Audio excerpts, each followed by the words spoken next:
மீண்டும் இப்போதெல்லாம் காங்கிரஸ் தன்னுடைய ஃபிளாப்பான படத்தை வெளியிட்டிருக்கின்றார்கள்.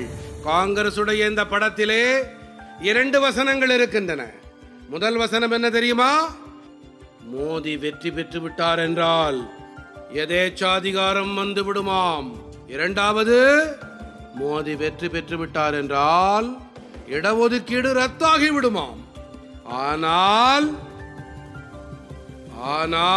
காங்கிரசுடைய இந்த படத்தின் ட்ரெய்லர் அவர்களின் தேர்தல் அறிக்கையிலே தென்பட்ட உடனேயே காங்கிரசின் உண்மையான நோக்கம் பற்றி தேசத்திற்கு முழுதாக தெரிந்து போனது. ஆனால் இப்போதோ ஒன்றன் பின் ஒன்றாக இவர்களுடைய எல்லா தகுடு தத்தங்களும் மக்களுக்கு தெரிய வந்து விட்டது.